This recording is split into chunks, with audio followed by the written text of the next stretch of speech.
Hi, my name's Josh, and today we'll be talking about what makes soil and dirt different.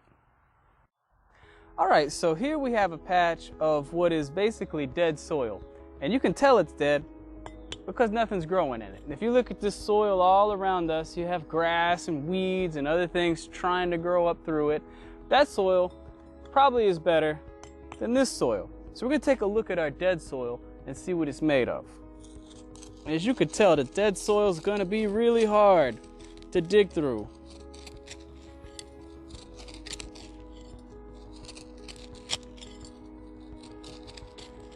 You can imagine why plants wouldn't want to grow in this. So you're going to collect a nice trowel amount. Then we're going to take a look at what's inside this soil. Okay, so now what we're going to do is just take a look in our soil and see what we can find.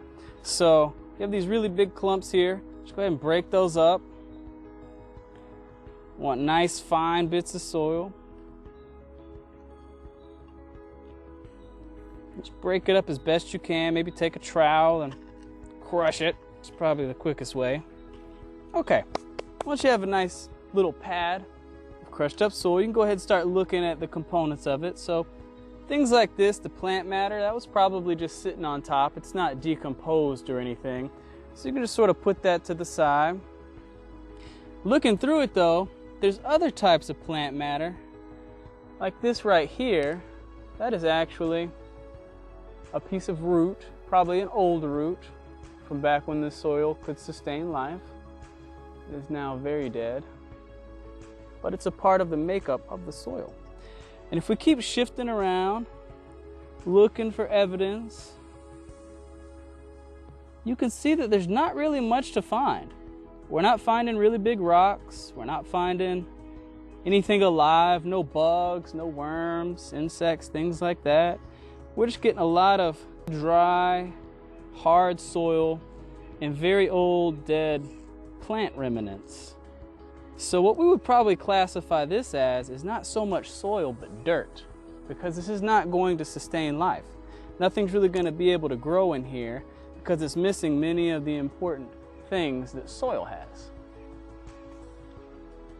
All right, so now we're at a new location where we have lots of things growing already, plenty of plants, plenty of life already growing in the soil. So now we're going to check and see what makes this different than the first place. And as you can see, digging it up, already we can notice a difference in that it's just so much easier. Once we put it up there, you can also notice there's a difference in color.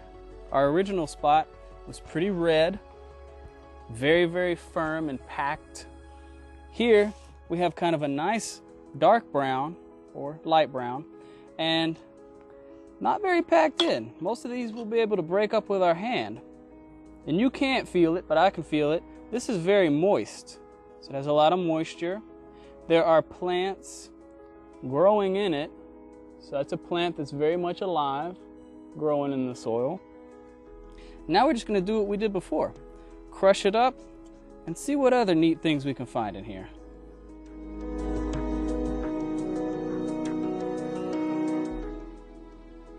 Here we go.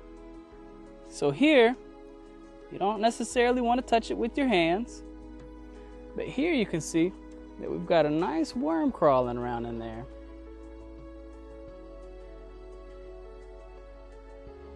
And we're just going to put him back in his original hole.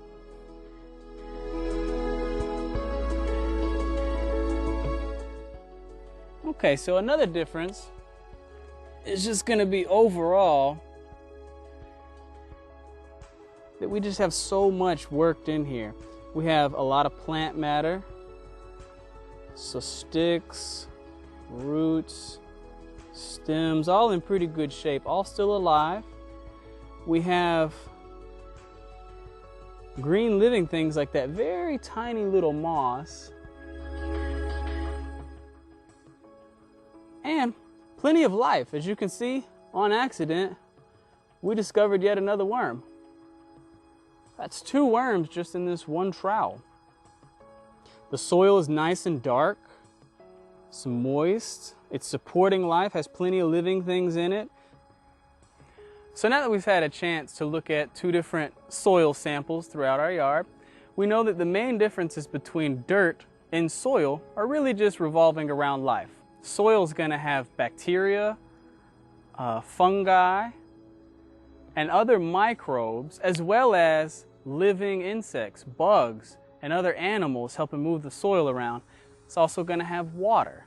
Whereas dirt is just going to be void of life. It's not going to have all those living things, the plants, the bugs, the bacteria, and the fungi, nor is it really going to have very much water. It's not going to sustain life. Hope you enjoyed digging around in the yard.